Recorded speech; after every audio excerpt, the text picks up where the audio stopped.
ธรรมาตราอันมีหัวข้อชื่อว่าปื้นเจ้าป่าฮิยาทาลุจีลิยาห่อไว้เมื่อเหลิน8ตุติยาลอง15ค่ำปีพุทธศาสนา2-5ปัก6 14ว่าปีคริสต์วันอังคารที่18เดือนออกาศปี2020ห่อไว้ที่วัดอนัตตาวิปัสสนากรรมฐานกาดกูเวงตนตี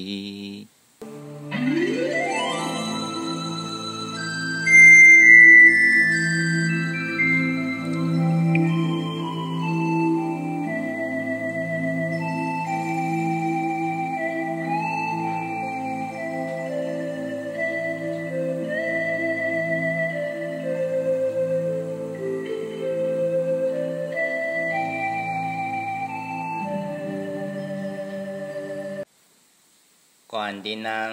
ปฏิวัติกูกรรมในขาวเขาอ่อนกันไวสาเยตนา3เจ้าก่อนพุทธังติพุทธาเจ้านั้น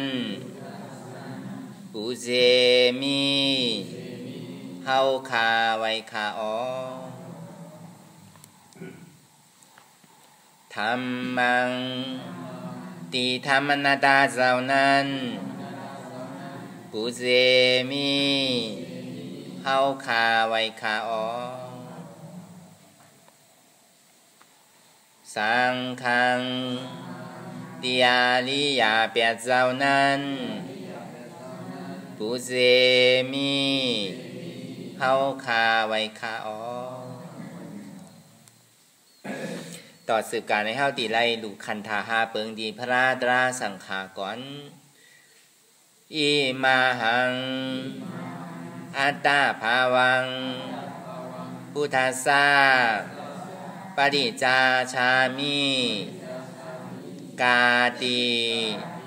คันธาหาเปิงปีแงมในลูตานเจ้าออิมาหังอัตตาภาวังธรรมสาปฏิจจาชามิกาติคันธาหาเปิงปีแงมในดูตานเจ้าออิมาหังอัตตาภาวังสังฆสาปฏิจจาชามิกาติคันธาหาเปิงปีแงมในลูตานเจ้าอต่อสืบการในเฮาตีไรกันต่ออาริยะเจ้าเขากูเจ้าก่อนไหนโนลงตีปืนยาวกว่าพร้อมอาริยะเจ้ากูเจ้าค่ะในยามมือไหลก็หลีอันข้าว่ำหูเสแลตั้งการลง3เปิงไหลวนพิษไหลลาดพิษไหลเฮ็ดพิษมาเจอนั่นแค้นต่อปลดปล่อยวางควางปั่นข้าวเขาอย่าให้เป็นอันตรายลงอันเฮตาบมากโผนิปานนั้นสกรรมติคานอสาธุสาธุสาธุ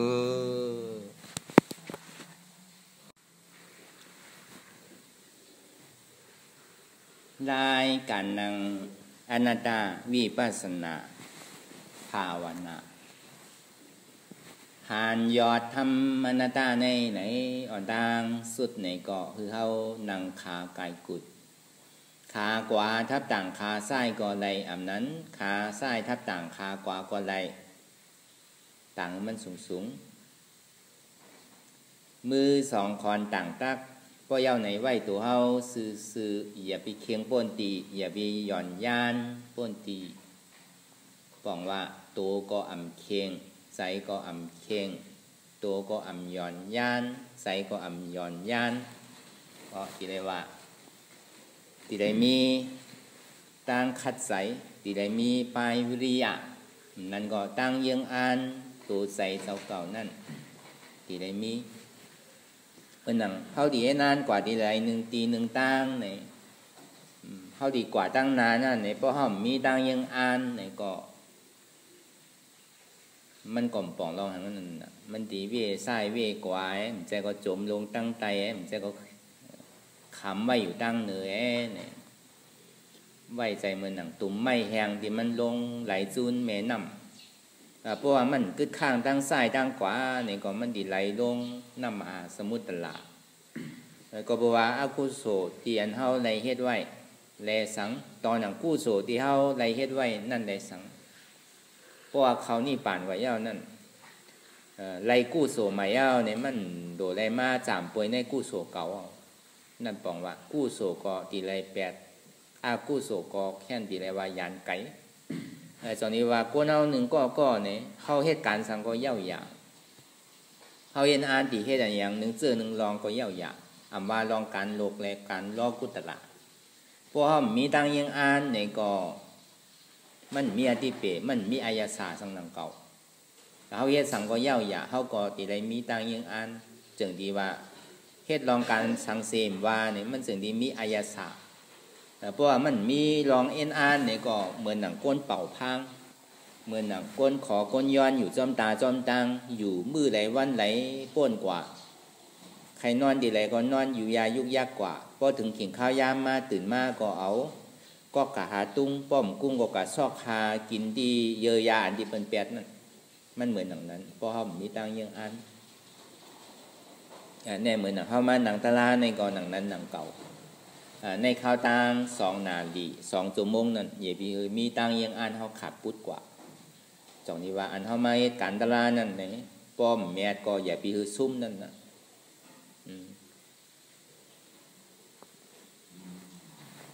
พอเขายามหนึ่งเพื่อนต้องค่ายกว่าในก็ฮัดคือมันอย่าปีหนึ่งเพื่อนต้องค่ายในก็บอกว่า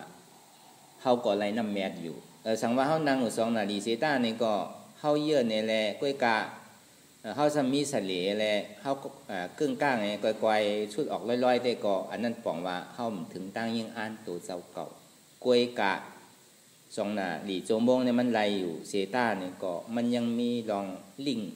ลักลิงแหลกลายค่ายอยู่นั่นก็กำไรเพราะว่าเข้ามาหนังตลาเนี่ยก็หนังนั้นหนังเก่าใน2 ชั่วโมงนั้นใครเป็นสังก็เย่าหยาเขาติ่มมีไปล็อกลิงเขาติ่มแลนตัวแลนใจเจ้าเก่าติ่มเคียงป้นติ่มย่านป้นบางเผาบางปอเขาพูดตัวใจเขาอยู่ว่าเพราะเขานั่งอันนี้มันเจ็บมันไพ่หนาเนี่ยก็เขาก็อย่าไปกึ่งกลางเฮ็ดเตอ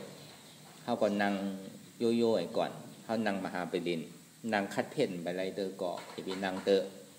เพราะว่าเขานางโยโย่สัมพันธ์เจ็บเนี่ยก็มันทุลาทางนางเก่าก็ในเพราะนางสูงอีกหนึ่งเขาสัมพันธ์เจ็บเนี่ยก็ดีอยู่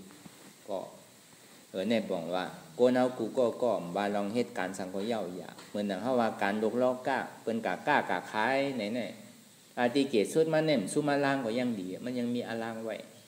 เพราะว่าอะไรน้ำเมียแต่ก็หาดีว่ามันมีก้อยกับพอสู้หมูที่ก็กินจ่ายป้อมหาก็เสียงนั่นนะเพราะการโลกว่าเพราะการด้านล่างก็หนังนั้นหนังเราใจอยู่กูมือกูวันขันถาเนี่ยเพราะมันถึงนานกว่ามันโผล่มันปังมาเยาเป็นวงเป็นแมงไส้อยู่ตั้งในอยู่ที่เราก็ลูกหยาบนั่งหยาบไปหยาบกินหยาบเกี้ยวหยาบจอยตัวเจ้าก็ห้างกล้วยมันไรมากก็มันจังเฮ็ดเอามือมันยังตึกกว่าไรไปไรมาไรเนี่ยก็เขาก็ดีอ่อนเอาอ่อนคือมันกว่าลองตั้งดีนั่งคือมือเตียนห้อมไปยามถึงคือมันพอถึงเตียนห้อมยามฮอดนี่คือมันพอฮอดเตียนห้อมยามจุ่นนี่คือมันพอจุ่นได้ในปองว่าเป็นตั้งยังอ่านไปหาฐานไปคัดใจก็บาลองการรอกุตละมันก็เหมือนหนังรอกี่หนังเก่าไปการรอกี่ได้บนการเหตุการกล้าการขายนี่ก็โกนเฮากูก็เพราะเหตุคนกล้าคนขายได้ไผ่ก็ไผ่ซุ่มหนังเก่าแท้ตีเกศชุดมันก็ไหลอาล่างก็ยังดีเพราะไหลน้ำแมดก็โจมนั่นน่ะมันก็ดีนั่นน่ะไหลน้ำแมดมันก็ยามนั่นน่ะเพราะไหลน้ำแมดก็เท่ากว่าปอกกำในได้ไหลน้ำแมดเฮ็ดพอปอกดีมาเท่าดีเฮ็ดนำเลยในทางเท่าดีกล้าขายใหญ่นำเลยในทางไกลๆกว่าร้อยๆล็อกไล่เท่าเฮ็ดมาในสางถูกก็เ เขากับกล้ากับขายในหมาเนี่ยเส้นตั้งมันนั่นนะบอกในเขาแมทขันหนึ่งบอกกินนะบอกเขาว่าขันให้มันหนูเพราะว่ากาปานเมื่อเดี๋ยวมันมีลองขันลองปากได้ใบขันใบปากตุกส้มตั้งวันนี้มันเก็บว่าเขาว่าเขากว่ากำในเนี่ยเขากับแมทมา100,000เนี่ย10,000เนี่ยปาก100,000เนี่ยสังพอปอกดีมาเขาดีแมทถึงมันไรหมอก200,000หมอก20,000หมอก2 ปาก100,000มันก็เหมือนหนังนั้นหนังเก่าเพราะว่าเขาเฮ็ดแดเขาไรน้ำแมทก็ปองว่าเขายามอ่ะเพราะไรอาลางอยู่ที่ในมังเผามังปอกก็มันก็เฮ่อนั่นน่ะกลุ่มไก่เฮ่ๆทาหาอยู่ซ้ำไรอาลางเก่าอาลางเหลียวที่ทางว่าตีโตมาซ้ำซุ่มหมู่ที่ไรสังเพราะมันไรอาลางเก่าที่ตามันตีโตเลยมันคัดใส่กว่าตั้งหน้ามันดีถอยปอกขึ้นตั้งหลังในแต่ก็พูดว่ากินจ่ายป้อมหาก็เสียงหาอยู่ซ้ำป้อมจ่ายก็ซ่าเนี่ยภาวะตลาเพราะมันพูดปอกเกิดขึ้นเป็นมากก็ไรเสียมว่าพอมาจ้างตื้อกรรมกว่าพอถาตลามันปกปอกเกิดขึ้นมาแล้วในซ้ำใครเอาไว้ห้างกล้วยซ้ำใครบอกลาดเปิ้นนั่นปองว่าเอาเก็บไว้ห้างกล้วยจามป่วยห้างกล้วยเนี่ยก็ที่เต้มันกวนเอาพอมันปองตลาไหลตลากว่าเย้าเต้ก็มันดึงออกมาติ๊กๆเลยเพราะมันออกได้มันไหลมือโหดูใหม่ๆแค่มันใครออกเพื่อกับเพราะว่ามันยามาก่อนมันตึงตีได้เอาออกมาก็บอกว่าเขาก็เป็นลูกกวนหนึ่งก็เพื่อนหนังเก่าก็มันใจว่าลูกตีไรมากมันใจลูกเมืองปีเมืองสางมาเกิดมันใจเป็นคุณปีคุณสางคุณหอกข้ามหลวงก็มันใจตลาดเนี่ยมันเป็นของกลางมันใจโดดไรซื้อโดดไรขายเพราะมีเงินในตีไรถอมเนี่ยมันใจเพราะมีเงินในตีไรถอมข่อยติ่มไรซื้อข่อยเฮ็ดหนังเก่าเพราะเฮ็ดเรื่องนั้นมือหนังเขากับขายตลาดกินมันไรตลาดเนี่ยมันเป็นของกลางศาสนาเนี่ยมันเป็นของกลางเพราะมันเป็นเช่นนั้นเนี่ยมันกล่อมไรนั่นมันเหมือนดังนั้นช่วงนี้ว่าเพราะว่าไรมาติ๊กอยู่ป้อมจ่ายก็ซ่านั่นน่ะเนี่ยมันก็เหมือนดังนั้นดังเก่าการตลาดเนี่ยก็เฮ็ดอยู่ไรมานำไม่ยาวป้อมอุบลาดในเกาะมันดีซ่ามันดีแตกเพราะมีต้องเอากินอยู่ที่ก็ต้องมันดีแตกเพราะมันออกความไรหนังเก่าโลมันขำเพราะโลมันขำมากกว่ามันออกความไรตลาดก็หนังนั้นหนังเก่าเพราะว่ามันเตะมาเนี่ยก็มันดีเลยคุยออกเหมือนหนังเงินคำเพราะมันเตะมาก็หนูแล้วออกห้องกลุ่มกาเก็บหอมๆอยู่ที่ไหนก็มันก็มีพรดีอย่างพรดีตัวเจ้าเก่าก็มีพรดีเปิ้นก็มีกลุ่มกาเก็บหอมชิมอยู่ที่ก็กล่อมไรหนังเก่าแน่มันก็เหมือนหนังนั้นหนังเก่าการเปลี่ยนเข้ามาเฮตลานั่นก็เขาก็ที่ได้มีตังยังอ่านเหมือนหนังเขากล้าเขาขายหนังเก่าเขามีตังยังอ่านดองไปมากมีดีเป็นเหมือนหนังเขาดียางออกกว่าเส้นตาสายตั้งที่ไรเส้นว่ามันก็ต้องมีตังยังอ่านอยู่หนังเก่าเพราะเขามีตังยังอ่านอย่างก็ยาวหยาบมันก็มีอธิเปียงมันก็มีพรดีอย่างเตะโกนเอากูก็เนี่ยมันตีอะไรมีตังยังอ่านจังนี้ว่าในการเปลี่ยนเท่านังตลาดนั่นก็หนังนั้นหนังเก่าเขาอยู่แบบกลางๆอยู่แบบรวมๆเพราะเขาพูดปองใจในตัวเจ้าเก่าดีๆว่าเพราะนังโยเนี่ยมันหันตุกข่าเนี่ยก็เขาก็นังอยู่คือมันโยคือมันขึ้นสูงอีกหนึ่งเพราะเขานังแต้มมันซ้ำเพราะหันเจ็บเนี่ยก็เพราะกับเพราะนังสูงเนี่ยมันเข้าทำใครนังคือมันหันเจ็บไพ่แบบก็กับเพราะมันพุทธปอกเกิดขึ้นเป็นมาซ้ำก้านอยู่ติ๊กๆในก็อย่าไปไก่เฮ็ดอันนั้นมันเคียงป้นก่อมันก่อตัวเขามันเฮ็ดอะไรก็อย่าไปเฮ็ดก็การมันสั่งถูกเต้ๆก็คือเขานังขาไก่กุดนั่นน่ะมันสั่งถูกหรือเปิ้นมันสั่งถูกมันหมานแมนหรือเปิ้นตอนหนังพระราสูตรอะไรก็เปิ้นมีด้วยนางโยมมีนางขาไส้ทับขาขวาขาขวาทับขาไส้เพราะมันใจก็นางมหาปริญเปิ้นก็เปี้ยนี้ไว้อยู่น่ะพระราเขาจนวิไลเป็นพระมันใจว่านางโยหลงเป็นนางขาไก่ขูดเนี่ยตังโตซื่อๆยุ่มไว้นั่นน่ะเฮ็ดเหมือนพระราด้วยหรอเพราะใครกว่าจอมพระราก็เฮ็ดเหมือนหนังพระราให้มีรู้พระรานาบีนาเหี่ยวมีหนังเก่าเพราะว่ามีก็เป็นพร้อมตาดีคือเฮ็ดหนังเก่าเพราะมันใจสละเข้มก็เป็นเอามาเฮ็ดเพราะเป็นพระราให้แต่ก็มีดีไรเฮ็ดหนังเก่าพระรายุ่มยาวแต่ว่ายุ่มนามายุ่มกลางยุ่มเก๋ๆนั่นนั่นก็หนังนั้นหนังเก่าเฮาเมตลามันทุกข้าขานใจพุทธปอกเกิดขึ้นมาเป็นก็คือขอโหมจมหับตอนมันติ๊กคืออยู่ในเส้นตาสายตั้งกลางก็ตรงนี้บ้างเขาก็ผู้หลวยตัวใจเจ้าเก่าห้างไผ่ห้างมันว่าอันใดดีมันเคียงป้นก็อย่าไปเคียง อันใดที่มันย่านป่นในก็อย่าไปย่านคือมันพวกเฮาย่านเนี่ยพวกเฮามันนั่งเพราะมันหันตุกข้าไว้พวกเฮาเคียงป่นพวกหันไว้น่ะในก็ซ้ำเป้ไรช่างก้านอยู่ที่ติ๊กนั่นเนี่ยสังมันกึ่งกลางก้านกว่าก็มันดีหนังเก่ากล้วยกาพวกมันเนี่ยจำตีสู้แต่ว่ามอก15 มินิเต้ก็โดเฮ็ดโดฮัดถึงไรอีดีโกมันอันนั้นนะบอกว่าเฮาซุ้มบอกว่าเฮาแมดอยู่ถึงว่าเฮานั่งกว่าป่นอยู่2 นาที3 นาทีเสียต้าในก็เฮานั่งโต๊ะเต้ทางอยู่เอาเฉลี่ยเฮาเต็กห่มง่ำไว้ก็เต้ก็มไรหนังเก่ากล้วยกาตั้งในใจก็ค่าย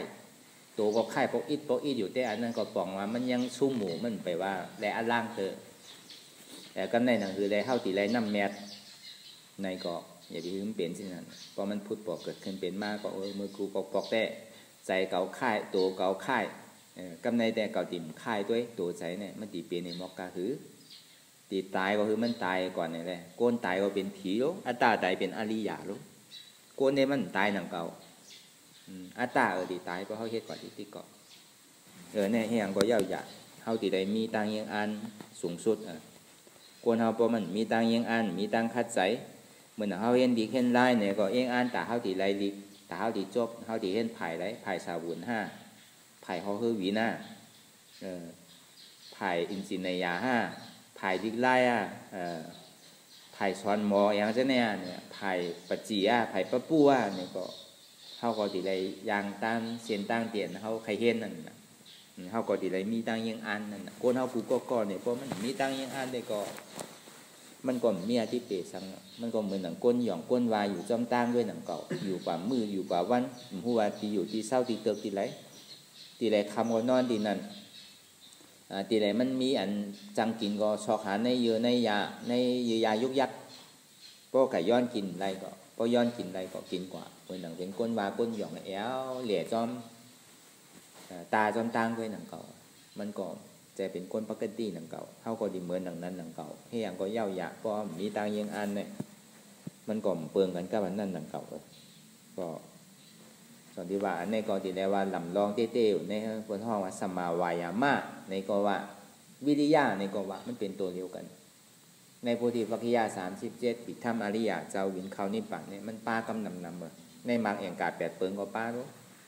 สมาวายามะนั่นน่ะตั้งคัดฐานตั้งคัดใจจื้อใจนั่นน่ะในพุทธสังฆาก็ป้ารู้พุทธสังฆานั้นพุทธสังฆาเจตั้งแต่สติพุทธสังฆา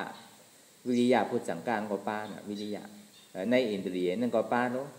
วิริอินทรีย์นั่นก็ป้าน่ะยากกว่าในอิทธิบาท4นั่นก็ป้ารู้ห้องว่าวิริยะนี่มันอะไรว่าใครป้ากับกุฏิอยู่นั่นเก่าแต่จองที่ว่าติฐานในวิริยะตั้งคัดฐานตั้งคัดใจตั้งยังอันดีกว่าตั้งนานนั่นตีได้มีนั่น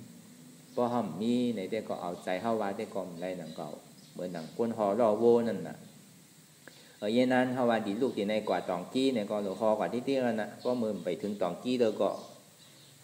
หลวงพ่อกว่าที่ต่อถึงพอถึงตองกี้นั่นน่ะมันจะดีว่าถึงตีเย้าเอ็นอาร์เขามีดีตองกี้สนใจว่าเอาใจโวว่ากลุ่มกาไม่ใจหมักล่อมันอยู่ที่ตอนหนังเขาตีขี่ก็เขาพอตัวอีเลี้ยวน่ะเมื่อหนังเขาขี่ก้านั่นน่ะก้าเขาก็เลี้ยวด้วยเขาลูกดีตองกี้มาตีกัดกูแน่เนี่ยก็ตีจ้องกรรมฐานดีเนี่ยก็น้ำมันก็เขาใส่ปันดีเลี้ยวน่ะเครื่องก้าก็เลี้ยวน่ะ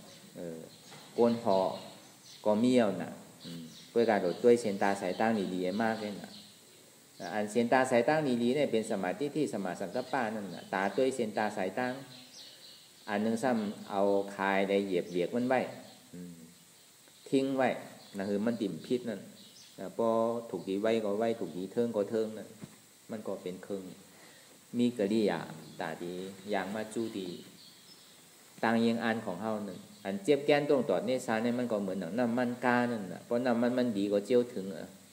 มันแห้งต่างคือก็น้ำมันเพราะมันดีกว่ามันแห้งนั่นน่ะเพราะเขาเหยียบกว่าไว้เพราะน้ำมันร้อนน้ำเนี่ยก็กึกกากนั่นน่ะเพราะเขาเหยียบกว่ามันเพราะใครกว่าไว้มันก็เหมือนหนังนั้นหนังเก่าอันเจี๊ยบแก้นตรงต่อเนสาเนี่ยเหมือนหนังน้ำมัน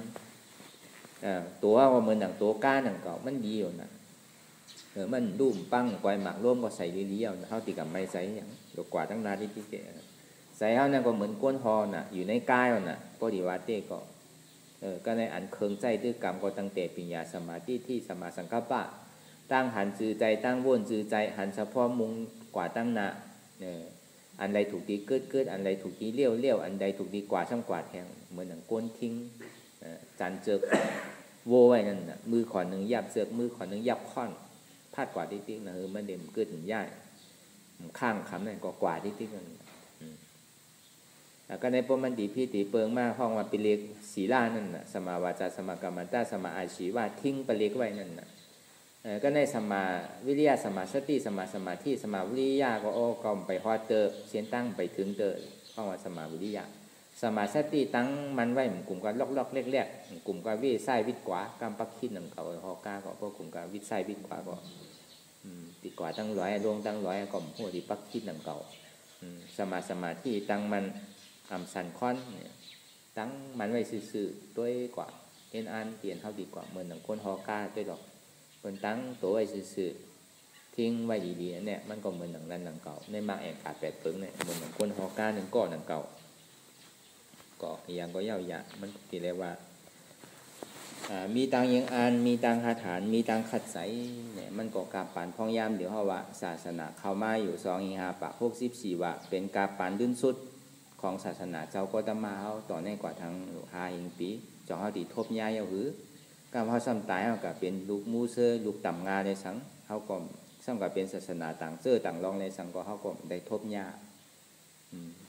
เขาก็ได้มาทบมาย้ามาหันเนี่ยว่าจองเขาตีกามดีเหมือนที่ในกุปอกหือ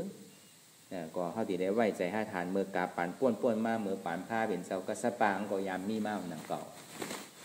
กาปานพองยามนั้นเนี่ยมันมีอยู่ก็เพราะว่าปื้นเจ้าป่าหิยะถารูจิริยะเนี่ยแล้วเนี่ยเมื่อกาปานผ้าเป็นเจ้ากัสบะก็ในเขาเจ้ามีอยู่7 ป้าก็ในส่วนนี้มีเจ้าสั่งเจ้าจ้างในวันในจองว่าเลี้ยวศาสนา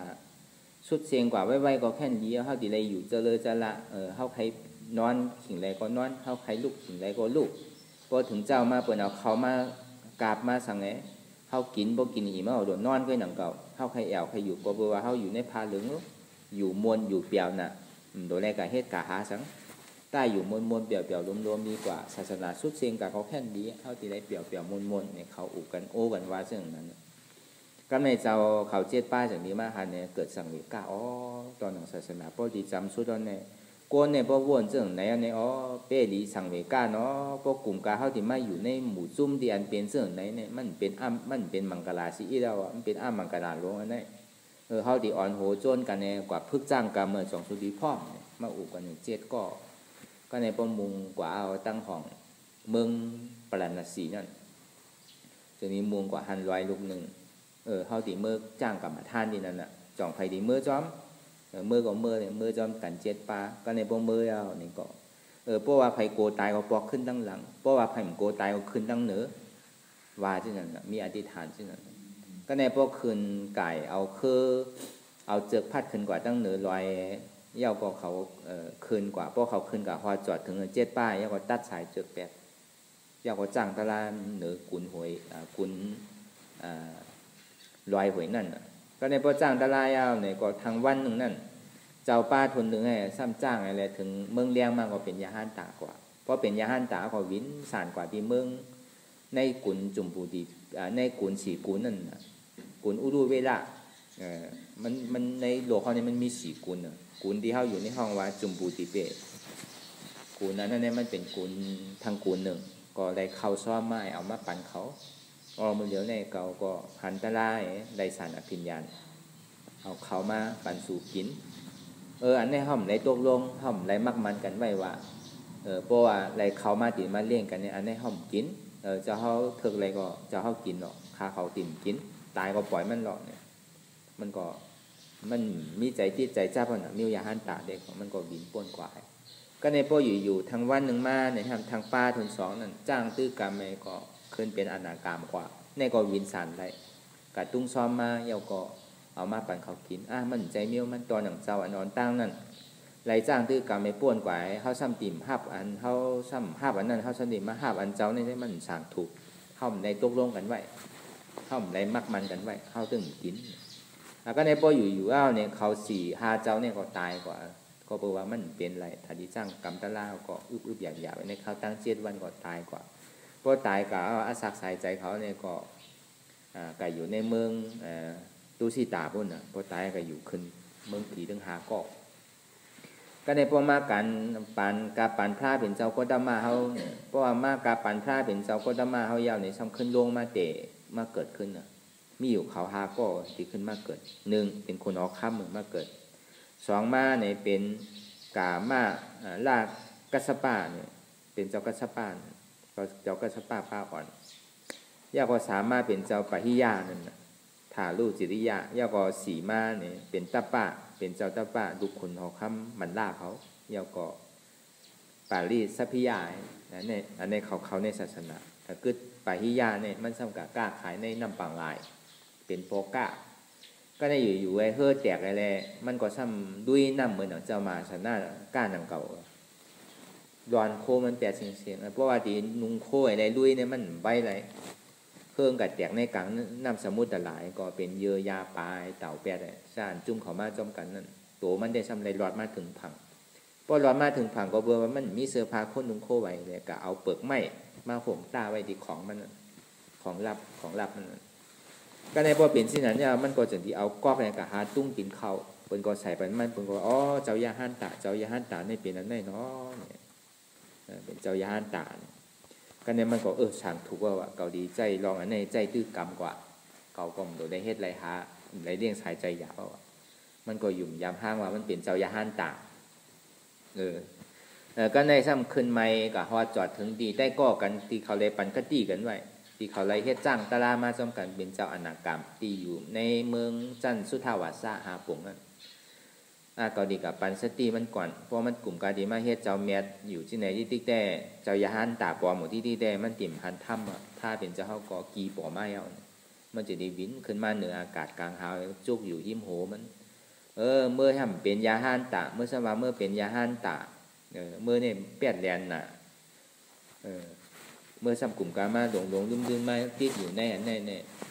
เมื่อเปลี่ยนเมื่อสว่าเมื่อเปลี่ยนว่าที่นั้นก็ในมันอยู่ในคุกใจอะไรในใจว่าอ๋อยาหันตานวันนี้มีเย่า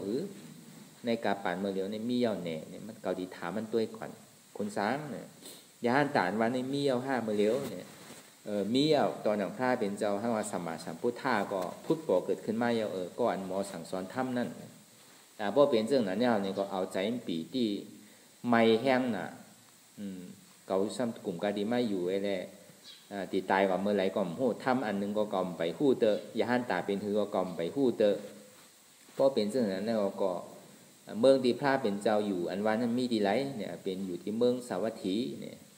ในข้าวตังอยู่ปากเศร้าหยุดจนาปากเศร้าหยุดจนานี่ก็ตีได้ว่าใจว่าจำนะตีได้ว่ามีอยู่เหียง6 ปากเหียง6 ปากเหียง8 ปากเห็นแปลกปาก40 ลักนั่งเก่าตั้งไก่มันโอ้เขาว่าลูกที่ในก็ถึงยันกรุงมันมีนั่งเก่าลูกที่ในก็ถึงกรุงเทพย่ำไปมีนั่งเก่าเขาว่าลูกที่ในก็ถึงหาดใหญ่บนกันเยอะเพราะที่เอาปั่นก็ตั้งเมษายได้ตั้งไก่มันก็เขาว่าอันนี้ซ้ำยางอยู่ตึงบ้านก็ดีเป็นกลุ่มบุญพระเป็นเจ้าก็ใจดีว่าเป็นกลุ่มบุญขุนช้างนั่นเฮ็ดปั่นก็ใจมันก็ยางตึงขึ้นต่อถึงเมืองเลี้ยงมาเนี่ยก็ถึงมีวัดเจตวุญเดี๋ยวนี้ก็ถามยาฮั่นเขาว่าพระเป็นเจ้าวันนั้นมีที่ไหลค่าเมื่อซ้ำลูกที่ไหลมาน่ะขาดลูกที่เมืองที่หิมผังน้ำปังหลายมาจิ๋ววันฉังลูกที่นั้นมาในข้าวตั้งปากเศร้าอยู่จนหนาวมันไก่น่ะเมื่อเช่นนั้นเมื่อลูกที่ไก่มาในสุกสีตัวเมื่อไปก้ามก่อนแน่ก้ามพระเป็นเจ้าที่มาว่าเนี่ยมันใจค่ะสังสารว่านั่น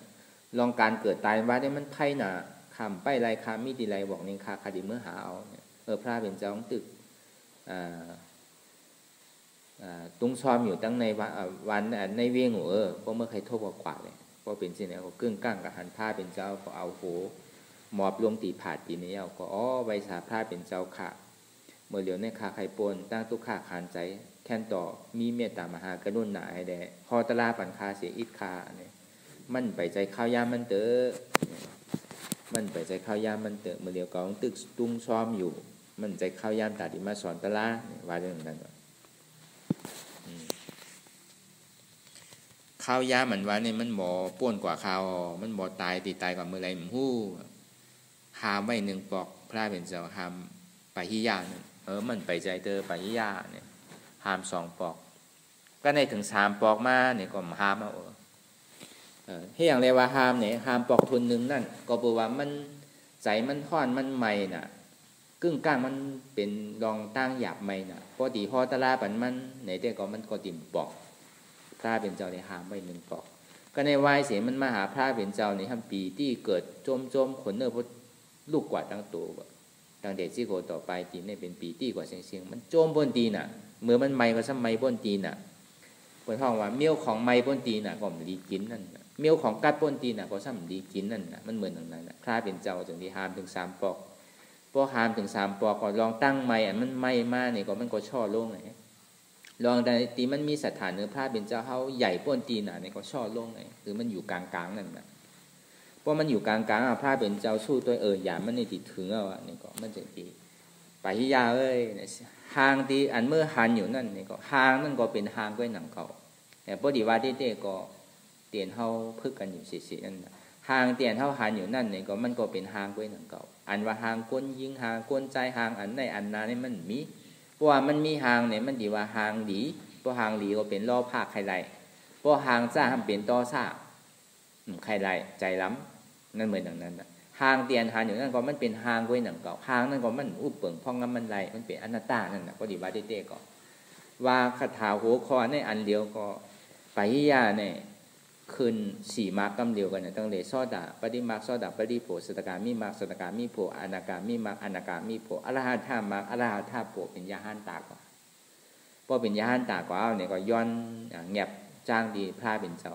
ไวสาขาใครเคยเป็นจ้างขาเนี่ยพอเป็นสิ่งนั้นเนี่ยพระเป็นเจ้าจึงดีสู้ได้ว่าจ่องมันยามดูสปิดยามดูสังการมาหือเนี่ยในข่าวตั้ง20,000 ปีเมื่อกาปันพระเป็นเจ้ากัสปะในอายุอาศักสายเจยโก้เนี่ยมีอยู่20,000 ปีว่ามันก่อนไปยามดูที่ปอกว่านั่นต่างหลังกวนมาก่อนไปยามดูสิปิดสังการตีในสังขารปอกว่าพอเป็นเช่นนั้นก็พอเป็นเช่นนั้นโคเลี้ยงเตียนเมื่อเอามานั่นเนาะปริขาราเตียนเมื่อเอามาจ่องมีพวกมีเมื่อกับซอขาเลยกับซอขาไม่ก่อนเนี่ยพอซอขามาเลยก็ค่อยขึ้นปันก็ในพวกเป็นเรื่องนั้นเนี่ยก็เขาผ่านยานกันกว่าพระเป็นเจ้าก็เขาตุ้งซ้อมดีในเวียงสาวัตถีเยาก็ปะหิยาก็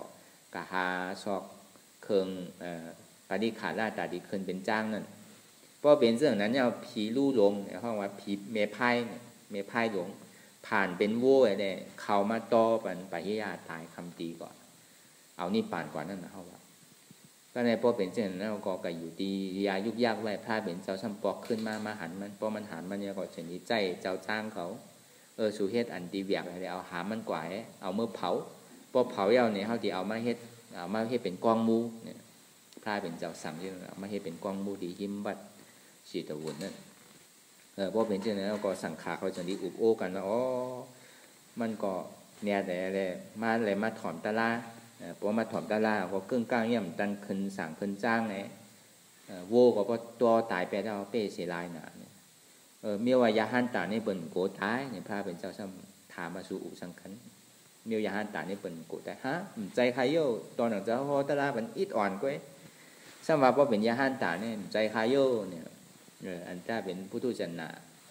นั่นถามพระเป็นเจ้าเมื่อสุเยปีวาตาลาก่อนนั่นอิดอ่อนก็เย่าน้ำก็เย่าเก๋ก็เย่าเพราะว่าเอาเข้าใจได้ก็อีกหนึ่งก็มันถึงเป็นตลาดหนังเก่าสูติกาแตกว่ามันเกว่ะมันกลางป้นว่ะมันหนำป้นตีจนที่เข้าใจมั่นใจอีกก็เพราะมันป่องใจก็มันถึงไรพระเป็นเจ้าว่าซึ่งนั้นพระเป็นเจ้าจะดีต่างเอตกตะปันจุปันจันนั่นปันจันว่าก็อันเอตกตะป้ายอันไรนี่ปันไพ่เหลือเปิ้นอันจ้าเป็นลูกน้องตะเป้พระเป็นเจ้าถึงเสียงเนี่ยเป็นเจ้าปาหิยาเนี่ยกำเหลียวอ่อนแกก็หมอก5 มินิ15 มินิก็เขาว่าพายเป็นเจ้าผาดก็อีกหนึ่งก็โวมาตายเอาปรินิพพานก็กำเหลียว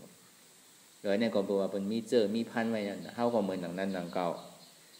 พอเขาคาดใจตัวก่อนที่มันกูตั้งตายได้ก็เขาติดไรอันนี้มันจะว่าก็อยู่ในเถินในลอยหนังเก่ามันจะก็อยู่ในทำในหูเขามาอยู่ที่ไหนยังมีก็มีกูด่าที่เฮตตลาอยู่ถึงขิงข้าวยำเขาลือเขาก็ไรลือถึงขิงย่าเขาโหลกินเขาก็โหลกินถึงขิงข้าวยำอะไรเขาก็ไรเฮ็ดเขาก็มีข้าวยำตาดีเฮ็ดอยู่เฉยอันนี้เขาว่าไปที่ย่าเนี่ยเป็นเฮ็ดมาเพราะแต่ในตาเดือ ก็ไหวเสียอะไรมาถ่อมตะล่าห่างมาหลายแกรูปที่มันพูดปอกเกิดขึ้นเปลี่ยนมานั่นเนี่ยก็มันเป็นรูปมันเป็นก้นเป็นเมียวในเมียวนามเป็นก้นยิงก้นใจเนี่ยเพราะมันเปลี่ยนแล้วก็มันดีให้เธอเขามีความอยากอะไรใครเป็นนั่นนะมาถ่อมตะล่าอ่อนอิดก้อยก็เพราะเป็นยาหันตากว่าเขาว่าจังเลยตะล่าว่าได้ก็จองนิยามว่าเสียว่ารับหูเนอเปิดหูยานปิ่งยาถอมือเข้าใจดีเอาอิดจ้างตื้อกำน้ำนั่นนะอันใดที่มันถูกสดิดของเขาอันใดที่มันจ้างเอาเป็นโขคอตะล่าใดเนี่ยก็เขาก็ซ้ำเอานั่นเนี่ยแหละเป็นโหคอตะล่าเขากว่านั่นอิดก็มันจ้างคือเขาเหมือนหนังเขามีเจอพันนั่นนะพอเจอพันนี้อิดอ่อนๆเนี่ยก็พอเขาหวานเนี่ยก็มันหมดรายการตัวอยู่หนังเก่ามันก่อมใจว่าดูคู่นำหนังเก่ากูเข้าใจผิดว่าตะล่าเนี่ยมันตีได้คู่น้ำตีได้ถอมน้ำตีได้อ่านน้ำมันจึงตีไลมันใจเพราะเขาปองใจเนี่ยอันหนึ่งก็ยาวเพราะเขาหยุ่มย้ำพระตาสังขารมันเขาหยุ่มย้ำอนัตตามันเขาหยุ่มย้ำนี่ป่านอันว่านี่มีเด้อันว่าอะไรนี่มันมีมันดึงตีไรเหมือนหนังยามว่ามาว่าเขาแม่ก็อย่าไปฮือซุ่มนั่นน่ะเขาแม่ก็แค่ดีนั่นน่ะเพราะแม่ก็มันก็เป็นน้ำแม่เท่าไรอยู่ที่ก็เขาก็ผ่านนั่นน่ะเพราะเขาซุ่มก็ผ่านนั่นน่ะมันเหมือนหนังนั้นก็หนังเก่าการที่หาตะล่าก็มันก็เปิงอย่างกันเนี่ยก็เป็นคอสอนตอนเขาลองเจ้าปะหิยานี่ก็ดีได้ว่าอันนั้นมันข้าวยามเมื่ออันจาดหลังปานก่อนนั่นนะมันเป็นไหว้ศาสนาถ้าเป็นเจ้าเฮาตีลูกเจ้ากษัตริย์นั่นในก่อนหนังนั้นหนังเก่ากาปานเฮาเมื่อเดียวว่ามันเป็นกาปานผ้าเป็นเจ้าตีลูกหนังเก่ามันเข้ามาคึงไปหนำมันน่ะตาเฮาตีไรถ่อมไรยินไรจ้างไรตื้อกรรมไรอยู่จำหิมพร้อม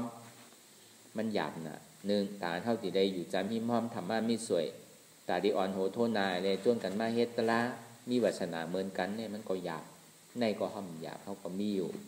ก็ในสองมาตานเขาตีได้มาอยู่หิมพร้อมจำเตียนปากแกดินไรในตะละกับกายโดยเช็ดจ่านั่น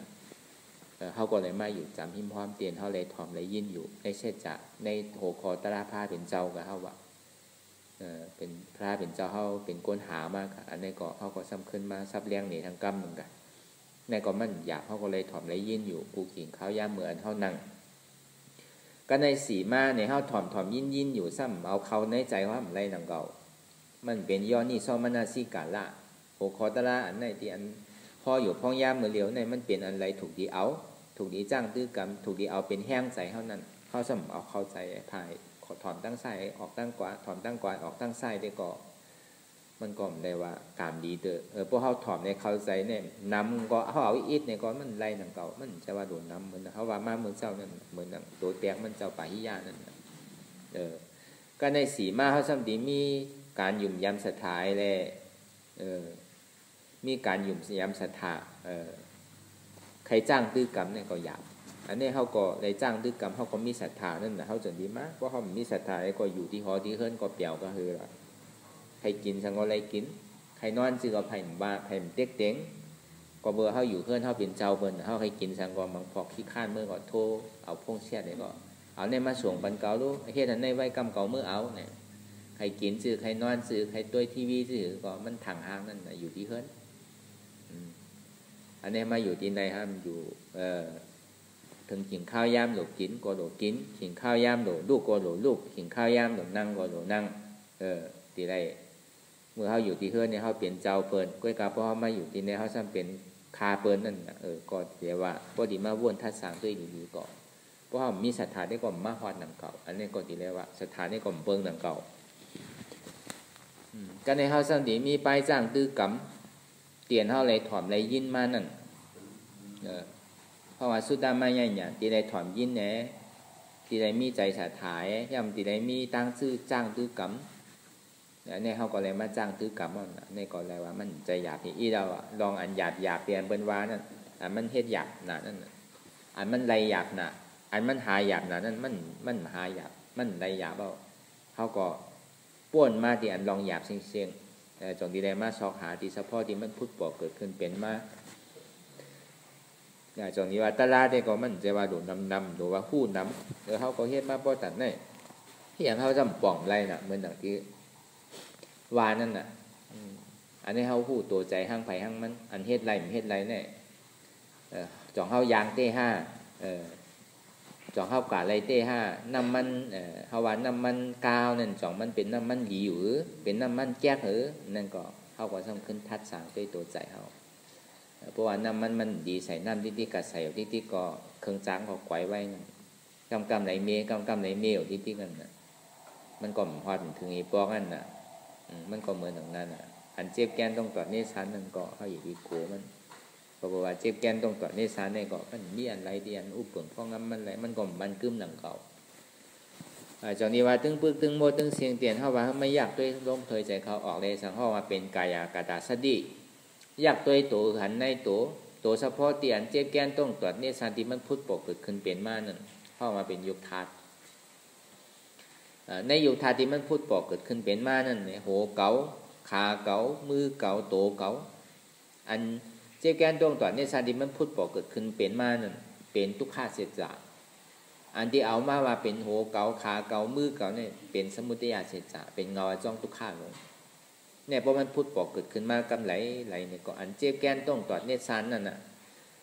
อันโตเก่าหัวเก่าขาเก่ามือเก่าจะได้มีอันเจ็บในมีเจ็บในเป็นทุกขาในบาในเป็นอนัตตาในก็ตัดติงเงาจ้องมันกำเดียวอีพีมันตั้นเป็นหัวเก่าขาเก่ามือเก่าโตเก่าอีพีมันตั้นเป็นปวตามันพูดปลดเกิดขึ้นมาห้องว่าสมุทัยพูดปลดเกิดขึ้นมายึดมักมันว่ามันเป็นของมันนั่นพาซับตัดแต่กำเดียวว่ามันใจของเก่าเมื่อเปลี่ยนเรียนเก่ามาหมู่ก็คือว่ากำในก่อจ้อมเมื่อว่าเขาก็จ้อมมือมันนำหนาว่ากำในเก่าดีมาคาเมื่อก่อนอยู่พออยู่เพื่อนก็เขาก็จ้อมเมื่ออยู่เสียอ่านโหปีอ่านโห10 ปีมันป่วนในบอกจอมมันอยู่จอมใจมันอยู่ติ๊กก็ในกล่อมจอมมาว่าก็ดีว่างด้วยรู้มันดีเป็นหือเนี่ยคือเขาหันสิเนี่ยพอมันพูดบอกเกิดขึ้นเป็นมาเนี่ยก็คือเขาพอหมอว่างเป็นหน้าตาเลยก็ในใจเดียนกับผู้จักอันมันเจ็บแกนต้องตอดเนสันอันที่เขาว่ามาเตียนกับหันอยู่เมื่อเจ้าเป็นอยู่ด้วยตัวคือหันในตัวนึงหันในตัวเนี่ยหันเฉพาะดีตัวมันเป็นหน้าตานั่นบอกว่าด้วยตัวคือหันในตัวนึงด้วยใจคือหันในใจเนี่ยใจดีกับผู้จักอันเจ็บแกนต้องตอดเนสันนั่นมันเป็นทุกขาเสจจะกันในอัตตาที่สมุทัยเสจจะซ้ำกับว่าเป็นใจเมื่อเจ็บใจเมื่อดีขาดใจเมื่อดีพูดใจเมื่อดีตายเพราะเมื่อเยื่อโน้ตโอดอยู่ที่แต่เมื่อกลัวตั้งตายเยื่ออยู่ที่ก็กำลังตายเพราะคิดแค่อันว่าตายเนี่ยเป็นอันไหนหนาเนี่ยพุทธบอกเกิดขึ้นเป็นมากอัตตาตรงนี้มันหมอสอส่วนหมออยู่หมอเก้าหนามันเก้าเขามันหนามันน่ะมันก็เก้าที่กันเนี่ยพอเขาเปี้ยมันก็เขาก็ทำยอมมันใจอ่ะ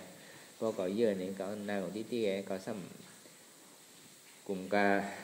ตัวมันอยู่ที่มันดีขาดเตี้ยนะกำมันสั่นมามันดีพูดดีขาดเอาลงเนี่ย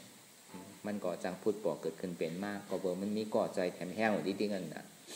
ก็ในสมัยตัวมักกะเสียใจตัดที่ใจเจ็บใจนั่นมีเจ็บเป็นทุกข์อะไรอนัตตาเพราะตัวใจคือหันในใจหันเฉพาะใจนั้นมันเป็นทุกข์เป็นอนัตตาอู้เปิงพองงำมันใดตัวเวทนาคือหันในเวทนาเนี่ยพอดีว่ามันมี3เปิงนั่นน่ะทุกข์สุขอุเบกขาพอมายอแก็บเนี่ยก็มันก็มีรูปต่อมนัสสาเวทนาสองมนัสสาเวทนาก็การมันหันง่ายหันไพ่เดี๋ยวเปิ้นก็อันเจ็บอันเสียบอันไม่อันทุกข์นั่นน่ะมันหันไพ่หันง่ายเกาเจ็บหนาเจ็บในเป็นเกาในเป็นเจ็บเกาเจ็บหนาเพราะว่าถึงเกาเจ็บหนาเกาในเป็นเจ็บ